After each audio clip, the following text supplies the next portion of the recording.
अस्सलाम वालेकुम, this is me Zubair Malik and welcome to Pixel Byte. आज का हम लेक्चर जो स्टार्ट करेंगे वो है रेज़र टूल पे, जो कि है एडोब फोटोशॉप की बेसिक सीरीज़ का। सो चलें इस लेक्चर को स्टार्ट करते हैं। जैसे कि नाम से ज़ाहिर है इरेज़र टूल, तो इसमें कोई इतना कोई ख़ास नहीं है। ये बिल्कुल जिस तरह नॉर्मल इरेज़र होता है उसी तरह का ही टूल है, लेकिन फिर भी मैं आपको इसकी कुछ बेसिक चीज़ें बताऊंगा कि ये किस तरह से वर्क करता है और किस तरह से आप इसको अपने फ़ायदे के लिए इस्तेमाल कर सकते हैं। अगर देखा जाए तो इस वक्त मेरे सामने मैंने एक लैंडस्केप ओपन किया हुआ है फॉर ए रेफरेंस इमेज। सबसे पहले हम देखते हैं रेज़र टूल की जो हॉट की है उस वो ई है। जैसे भी अगर आप किसी और टूल के अंदर अगर होंगे और आप ई के ऊपर प्रेस करें तो रेज़र टूल आपको शो हो जाएगा। रेज़र टूल के अंदर जो पहला टूल है वो एक रेगुलर रेज़र है। देन हम देखेंगे मैजिक रेज़र टूल, इसके बाद हम देखेंगे बैकग्राउंड रेज़र टूल। सो जो रेज़र टूल है ये बिल्कुल एक नॉर्मल रेज़र की तरह काम करता है। अगर आप इसके ऊपर लेफ़्ट क्लिक करें अपने माउस का, तो सॉरी राइट क्लिक करें तो आपको इसी तरह से एक डायलॉग बॉक्स ओपन होगा जिस पे आप इसके साइज़ और इसकी हार्डनेस वगैरह को चेंज कर सकते हैं। ये बिल्कुल वैसा ही है जिस तरह मैंने आपको ब्रशेस के लेक्चर में समझाया था। एक्चुअली सारे जितने भी यहाँ पर फीचर्स हैं वो बिल्कुल ब्रशेस की तरह वर्क करते हैं। उसी तरह इसके अंदर साइजेस हैं, डिफरेंट हार्डनेस हैं और डिफरेंट ब्रश की टाइप्स हैं। तो आप इस किसी भी तरह शेप चेंज कर सकते हैं, इनकी टाइप्स को चेंज कर सकते हैं और इनके साइज़ और इनकी हार्डनेस को। ठीक है। देन अगर आप ऊपर इसकी प्रॉपर्टी बार में देखें तो आपके पास कुछ मॉड्स हैं, इसके साथ ओपेसिटी और फ्लो दिख रहा है। ठीक है। देन स्मूथिंग, इनको हम देखते हैं इसको हम कैसे यूज़ कर सकते हैं। सबसे पहले हम देखते हैं इस रेज़र टूल के अंदर, ये आपको टूल टिप के अंदर भी दिखा रहा है कि आपने कुछ भी ड्रॉ किया हो तो ये उसको आराम से रेज कर सकता है। जैसे कि अगर मैं एक न्यू लेयर बनाता हूँ और इस वक्त मैं यहाँ पर कोई कलर चूज़ करके इसके अंदर मैं कुछ ड्रॉ करता हूँ तो आप इसको आराम से रिमूव कर सकते हैं। ठीक है। इसके अलावा आप कंट्रोल ए प्रेस करें देन डिलीट दबाएंगे तो ये आपका जितना भी उस लेयर के अंदर जो भी आपने ड्रॉ किया होगा वो भी रिमूव हो जाएगा। सो ये बिल्कुल मतलब डिफ़ॉल्ट है। अगर हम इसे रिमूव करें, हम देखते हैं इसको बैकग्राउंड लेयर के ऊपर कैसे वर्क करता है। जैसे ही हम बैकग्राउंड लेयर के ऊपर कुछ रिमूव करें तो आप देख सकते हैं यहाँ पर वाइट कलर आ गया। ये वाइट कलर क्यों आया? जब भी आप बैकग्राउंड लेयर के अंदर कुछ भी रेज करेंगे, यानी बैकग्राउंड लेयर जो कि लॉक होती है बाय डिफ़ॉल्ट, इसमें कुछ भी रिमूव करने पे आपका बैकग्राउंड कलर वो यहाँ पे आपको दिखने लग जाएगा। यानी फॉर एग्जांपल अगर मैं इस बैकग्राउंड कलर को इन्वर्ट कर देता हूँ यहाँ से, इसकी हॉट की बाय द वे एक्स होती है, एक्स से आप इसको इन्वर्ट कर सकते हैं कलर। इस वक्त मैंने इन्वर्ट करके जो ऑरेंज है वो हमने अपने बैकग्राउंड कलर में रख दिया।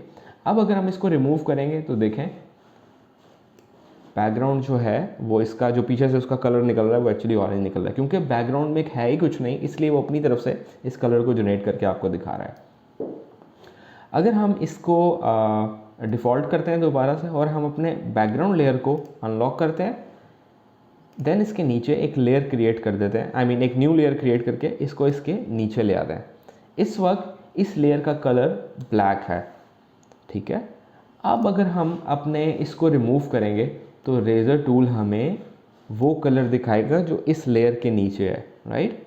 इस वक्त क्योंकि हमारे पास नीचे वाइट कलर था, लेकिन हमने बैकग्राउंड लेयर को अनलॉक कर दिया है और नीचे एक लेयर क्रिएट कर दी और उसके ऊपर ब्लैक कलर है, तो इस वजह से हमें जो रेज़र टूल है अब वो ब्लैक दिखाएगा। यानी जो भी आप रेज करेंगे उससे निचली लेयर के अंदर जो भी पड़ा होगा वो आपको दिखाएगा। Okay okay. इसको हम रिवर्ट करते हैं और हम इसकी ऑप्शंस देखते हैं। अगर हम इसको रेड कलर चूज़ करते हैं और इसको हम अपने बैकग्राउंड कलर के तौर पे रख लेते हैं, देन रेज़र के अंदर हम अपनी सेटिंग्स चेंज करते हैं, ओपेसिटी और फ्लो। ये बिल्कुल उसी तरह ही वर्क करेगा जैसे एक नॉर्मल ब्रश वर्क करता है, यानी ओपेसिटी भी इसकी कम हो गई है और फ्लो भी इसका कम हो गया है। ये रिमूव तो कर रहा है लेकिन अपनी फुल कैपेसिटी के ऊपर रिमूव नहीं कर रहा, यानी उसकी ओपेसिटी भी कम है और फ्लो भी कम है, जो कि डिफ़ॉल्ट जो कि आपको यहाँ पे दिख सकता है। अगर हम यही एग्जांपल एक न्यू लेयर के तौर पे लें और हम यहाँ पर इस बैकग्राउंड लेयर को ऑफ करें, इसको उसी तरह से नीचे करें और बैकग्राउंड लेयर को हम फिल कर दें रेड कलर से। अब अगर हम ऊपर वाली लेयर को रिमूव करेंगे तो आप देखें इसी ओपेसिटी और इसी फ्लो के साथ अगर हम इसको रिमूव करेंगे तो ये देखें ये रिमूव हो रहा है लेकिन बिल्कुल हल्का हल्का, इसलिए क्योंकि हमने उसकी ओपेसिटी और फ्लो दोनों ही कम किए हुए हैं। अगर हम इसका फ्लो ज़्यादा कर दें और ओपेसिटी 50% कर दें ताकि आपको जो रेफरेंस है वो ज़्यादा बेहतर दिखे। तो ये देखें इस वक्त ये रिमूव हो रहा है, लेकिन अगर हम इसको 100% रिमूव करते हैं तो ये देखें ये इसका 100% है और ये 50% है। ओके, आई होप आपको ये जो रेज़र टूल है इसमें कोई मुश्किल नहीं लगी होगी, बिल्कुल सिंपल सा टूल है। ओके, हम इस इमेज को बंद करके दोबारा खोल लेते हैं तो ज़्यादा बेहतर रहेगा। ओके, देन हम नेक्स्ट टूल में चलते हैं जो कि है मैजिक इरेज़र टूल। अब मैजिक इरेज़र टूल नाम से ही ज़ाहिर है मैजिक इरेज़र तो कुछ मैजिक जैसा तो होगा। अब इसमें मैजिक जैसा क्या है, हम अगर उसमें मैजिक इरेज़र टूल में आते हैं तो यहाँ पर हमें कुछ चीज़ें दिखती हैं जिसमें हमारे पास टॉलरेंस है, देन हमारे पास एज स्मूथनेस है। यस, स्मूथनेस एज, मैंने कभी इसका नाम नहीं देखा था इसका नाम स्मूथनेस एज ही है बाय डिफ़ॉल्ट, क्योंकि नाम से ही उसकी जो शेप, जो उसका मुझे आइकन दिख रहा था वो मुझे दिखा रहा था ये कुछ एजेस को स्मूथ कर रहा है। ओके, सो अगर आप गौर करें तो छोटे छोटे जो आइकन्स होते हैं वही आपको पूरी तरह से दिखा रहे होते हैं कि वो टूल क्या करता होगा। ठीक है, देन हमारे पास जो आइकन है वो बता रहा है erase only contiguous pixel. Okay, हम पहले इसको स्टार्ट करते हैं कि कैसे वर्क करता है, देन मैं आपको बताता हूँ कि आपको कब किस चीज़ की ज़रूरत पड़ सकती है। मैजिक इरेज़र पे आएंगे, आप देखें कि इस वक्त मैंने बैकग्राउंड लेयर को अनलॉक नहीं किया, यानी मैं एक बैकग्राउंड लेयर के ऊपर ही काम कर रहा हूँ। जैसे ही मैं इसके ऊपर सिंगल क्लिक करूँगा इसने इतना सारा पार्ट वहाँ से रिमूव कर दिया। अब इसने कौन सा पार्ट रिमूव किया वो मैं आपको यहाँ पर क्लिक करके दोबारा दिखाऊंगा। जैसे ही हम यहाँ क्लिक करेंगे, सी इसने वो पार्ट उड़ा दिया, यहाँ पर क्लिक करेंगे इसने वो पार्ट उड़ा दिया, यहाँ पर क्लिक करेंगे इसने इतना उड़ा दिया, लेकिन ये अभी भी एरिया है। अब मैं आपको बताऊँ इसने एक्चुअली रिमूव कहाँ से किया है। अगर आप गौर करें, मैं एक न्यू लेयर बनाता हूँ और मैं आपको रेफरेंस लाइन लगा के दिखाता हूँ। यहाँ पर हम रेफरेंस लाइन के तौर पर यहाँ पर एक रेड कलर लेते हैं। ये देखें, अगर मैं इतने सेक्शन को डिवाइड कर दूँ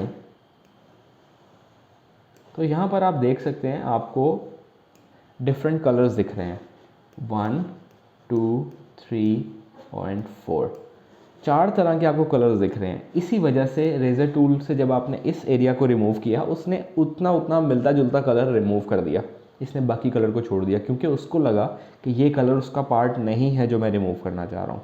ठीक है, लेकिन इस सेटिंग को हम चेंज कर सकते हैं। इस सेटिंग को हम चेंज कैसे कर सकते हैं, ये देखें, हम इस लेयर को ऑफ करते हैं, बैकग्राउंड में जाते हैं, यहाँ पर एक ऑप्शन है टॉलरेंस की। जैसे ही हम टॉलरेंस को बढ़ाते हैं, यहाँ पर बाय डिफ़ॉल्ट में 32 है। बहुत सारे टूल्स के अंदर फोटोशॉप में जहाँ भी टॉलरेंस डली होती है वो बाय डिफ़ॉल्ट वैल्यू उसकी 32 है, क्योंकि ये एक बैलेंस्ड वे में वर्क करती है। हम यहाँ पर इसकी वैल्यू पुट कर देते हैं 60, यानी हम इसको 100% नहीं, लाइक हमने इसको डबल कर दिया। अब अगर मैं कहीं पर सेलेक्ट करूँगा रेज़र टूल तो इसने सारा कुछ रिमूव कर दिया है, ऑलमोस्ट सारा कुछ।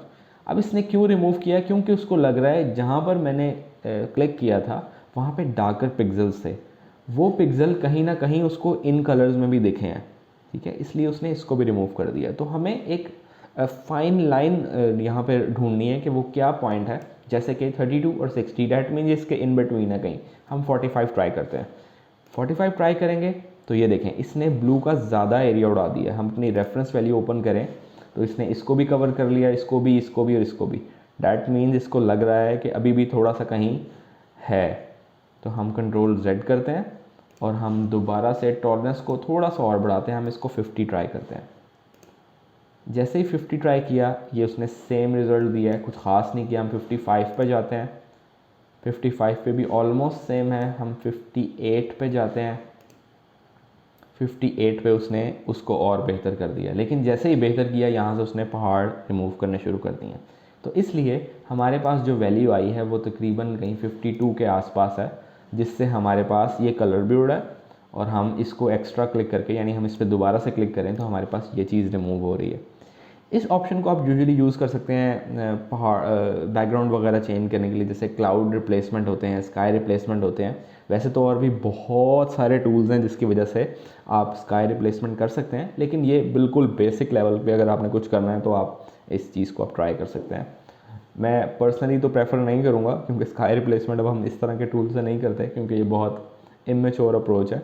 लेकिन क्योंकि सीखने के लिए ये टूल, तो इसके लिए आप प्रैक्टिस के तौर पे आप इससे ही काम कर सकते हैं।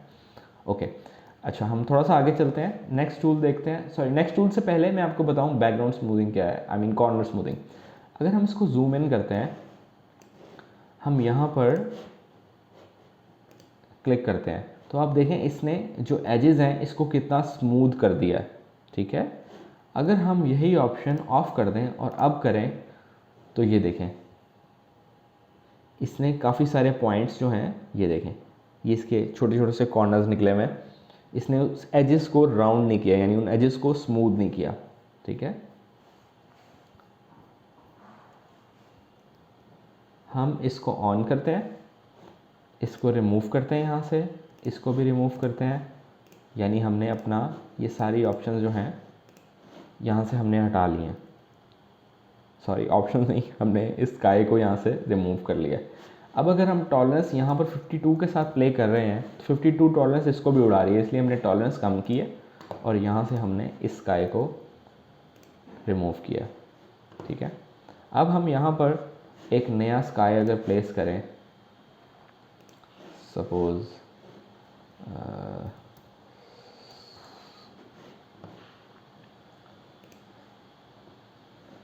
हम यहाँ पर एक स्काई लेके आते हैं,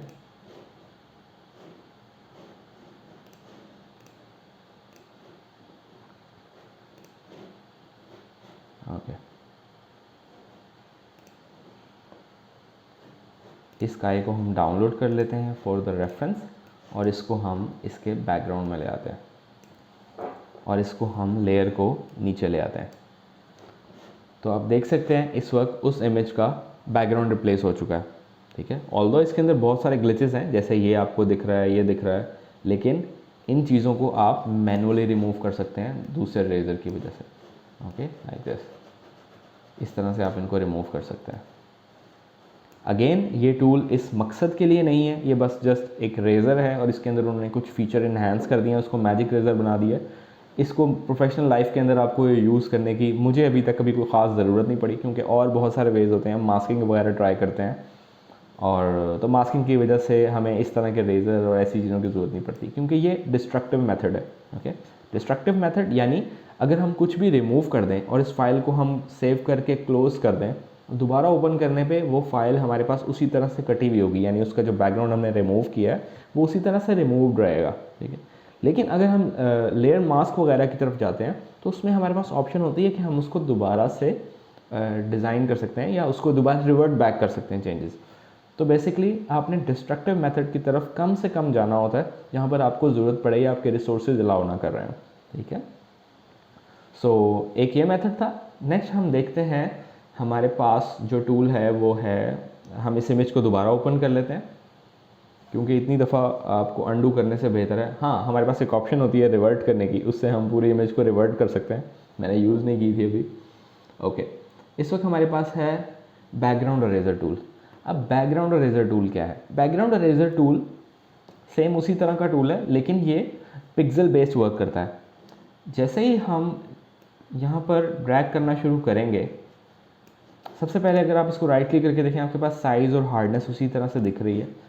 अब अगर मैं आपको एक चीज़ दिखाऊं, जैसे ही हम यहाँ पर क्लिक करते हैं, ये देखें, इस वक्त अगर मैं रिमूव करूँगा तो ये क्लाउड्स यानी स्काई और आपका ये जो पहाड़ एरिया है ये दोनों रिमूव होने चाहिए। लेकिन अगर मेरा ये जो सर्कल है इसके दरमियान में आपको एक छोटा सा प्लस दिख रहा होगा, अगर ये सर्कल और जो बेसिकली प्लस है ये जिस पॉइंट के ऊपर दिख रहा है उस पॉइंट के पिक्सल्स को ये पिक करेगा और उसको रिमूव करेगा, ठीक है। जैसे कि ये देखें, मैंने क्लिक किया, अभी मैंने माउस अपना छोड़ा नहीं है, मैं उसको क्लिक किए रखा हूँ और मैंने आराम से इसके एजेस के ऊपर मैं इसको ड्रैग कर रहा हूँ, ठीक है। और ये इसने स्मूथली उस जगह के एजेस को रिमूव कर दिया। मैं दोबारा यहाँ आता हूँ, ठीक है। तो कितनी नफासत के साथ उसने इसको रिमूव कर दिया। अब सेकंड चीज़ हमारे पास इसके अंदर भी टॉलरेंस है। अगर हम इसका टॉलरेंस रेट बढ़ा देते हैं तो ये ऑफ कोर्स अपने आसपास के ज़्यादा पिक्सल्स को सेलेक्ट करेगा। आप देखें नीचे वाले एरियाज़ को भी सेलेक्ट कर रहा है। हम इसको कम करके दिखाते हैं, लाइक मैं आपको 30s में करके दिखाता हूँ। अगर आप यहाँ से देखें तो ये देखें, अगर आप गौर से देखेंगे, मैं आपको जूम इन करके दिखाता हूँ, अगर आप इस चीज़ को गौर से देखेंगे तो ये नीचे वाले के ऊपर यानी इस एरिया के ऊपर ये इफ़ेक्ट डालना शुरू कर चुका है। ये देखें, हल्का हल्का सा उसने उसको रिमूव करना शुरू कर दिया, जो कि दूर से देखने पे आपको नज़र नहीं आ रहा, लेकिन करीब से अगर आप देखते हैं तो आपको नज़र आ रहा है। तो यहाँ भी टॉलरेंस की वैल्यू जो है वो सबसे इंपॉर्टेंट है कि आपने टॉलरेंस कितना सेट करना है। तो आई वुड प्रेफर आप इसको 15 के अराउंड सेट कर लें, ये आपका बेहतर वर्क करेगा। ठीक है। अच्छा, नेक्स्ट चीज़ हमारे पास क्या है, ये हमारे पास था पॉइंट टू पॉइंट, यानी ये सैम्पल जो है ये कॉन्टीन्यूस सैम्पल्स कलेक्ट करेगा। नेक्स्ट हमारे पास ऑप्शन है सैम्पलिंग वंस, यानी आपने एक ही दफ़ा सैंपल पकड़ना है, यानी जो आपने एक दफ़ा नहीं पकड़ना, एक्चुअली ये जो सॉफ्टवेयर है ये खुद से पकड़ेगा, यानी ये जो टूल है जैसे ही आप इस पर क्लिक करेंगे तो ये उस सैंपल को पकड़ लेगा और उसके बाद दोबारा कलर पिक नहीं करेगा।